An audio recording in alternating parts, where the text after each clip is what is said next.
कुंपणानं शेत खाल्लं ही म्हण आपण लहानपणापासून ऐकत आलोय। या म्हणीला साजेरा प्रकार कोल्हापुरात घडलाय। इथे संत बाळूमामा कोट्यावधी भक्तांच्या आस्थेचा विषय, जिव्हाळ्याचा विषय, भक्तीचा विषय, पण आता देवळात चोरी व्हायची आणि मंदिरात डल्ला मारायची जणू प्रथाच झाली आहे।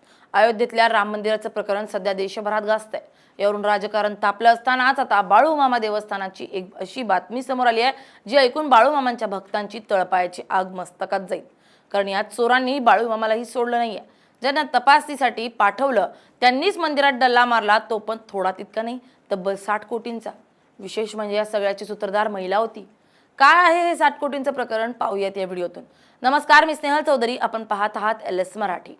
संत बाळूमामा देवस्थान आदमापूर मंदिरात 60 कोटी रुपयांचा महाघोटाळा उघडकीस आलाय। या प्रकरणात थेट उपनिबंधक रागिनी खडके आणि देवस्थान समितीच्या पदाधिकाऱ्यांवर गुन्हा दाखल करण्यात आलाय। ज्या अधिकाऱ्यांची नियुक्ती मंदिर प्रशासनातील पारदर्शकता आणि तपासणीसाठी करण्यात आली होती त्यांनीच या घोटाळ्यात मुख्य भूमिका बजावल्याचं समोर आल्यानं संपूर्ण राज्यात एकच खळबळ उडाली आहे। समोर आलेल्या माहितीनुसार आरोपींनी मंदिराच्या आर्थिक व्यवहारांमध्ये आणि मालमत्तेच्या नोंदींमध्ये बनावट कागदपत्र आणि दस्त तयार करून मोठ्या प्रमाणावर फेरफार केला।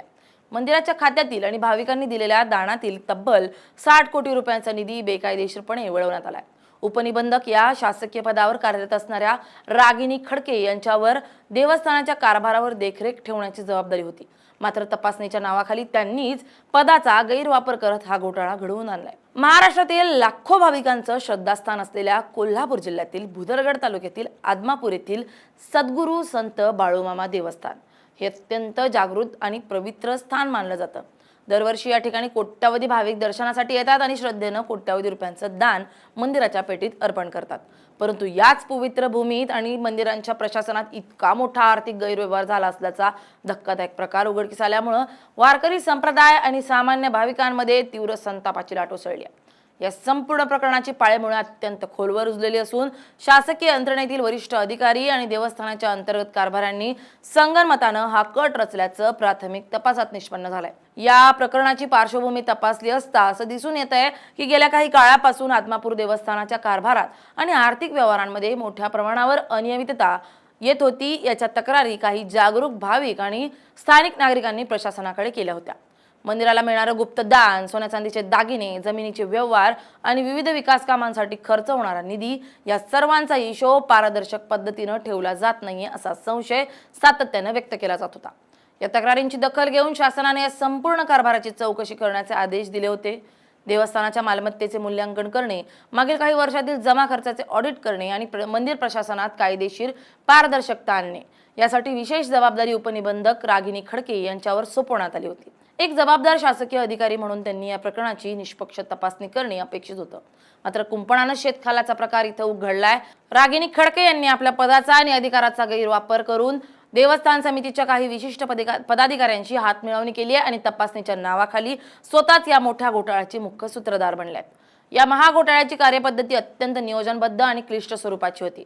आरोपींनी मंदिराच्या अधिकृत आर्थिक व्यवहारांच्या नोंदींमध्ये आणि मूळ दस्तावेजांमध्ये मोठ्या प्रमाणावर फेरफार केला। भाविकांनी विश्वासानं दिलेल्या देणग्यांची पावती, पुस्तकं, बँकेचे व्यवहार आणि रोख रकमेच्या नोंदी यामध्ये तफावत निर्माण करण्यात आली। अनेक बँकांच्या खात्यांमधून कोट्यावधी रुपयांचा निधी कोणत्याही कायदेशीर मंजुरीशिवाय बेकायदेशीर कामांसाठी वळवण्यात आला। हा निधी वळवण्यासाठी बनावट ठराव तयार करण्यात आला, ज्यावर देवस्थान समितीच्या पदाधिकाऱ्यांच्या खोट्या स्वाक्षऱ्या आणि बनावट शिक्के वापरण्यात आले होते।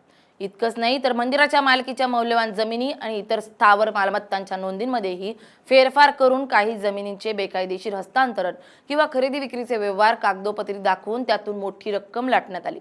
शासकीय दप्तरात या सर्व व्यवहारांना कायदेशीर स्वरूप देण्याचं काम थेट उपनिबंधक रागिनी खडके यांच्या मार्गदर्शनाखाली आणि संमतीने झालं, ज्यामुळे सुरुवातीला हा मोठा घोटाळा कोणाच्याही लक्षात आला नाही।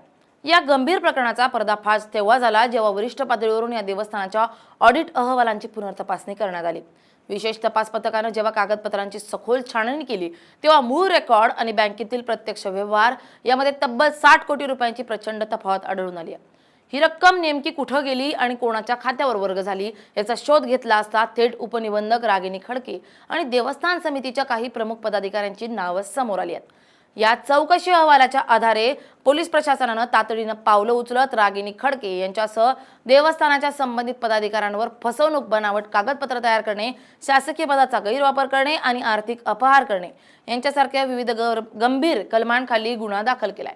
या कारवाईमुळे राजकीय क्षेत्रातही मोठी खळबळ उडाली असून या घोटाळ्यात आणखी किती लोकांचे हात गुंतलेले आहेत याचा सखोल शोध पोलीस घेत आहेत।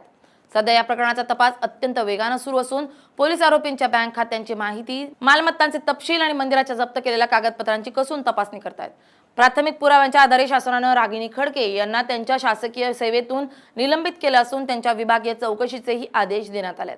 भाविकांच्या पैशांवर डल्ला मारणाऱ्या आणि शासकीय पदाची प्रतिष्ठा धुळीस मिळवणाऱ्या या सर्व दोषींवर कठोर कायदेशीर कारवाई व्हावी अशी मागणी आता संपूर्ण राज्यातून होतीये। आदमापूर सारख्या पवित्र तीर्थक्षेत्राच्या नावाला कलंक लावणाऱ्या या घटनेमुळे मंदिर प्रशासनावरील विश्वास तर उडालाच आहे, शिवाय शासकीय नियंत्रण यंत्रणेवरीलही लोकांचा विश्वास उडालाय।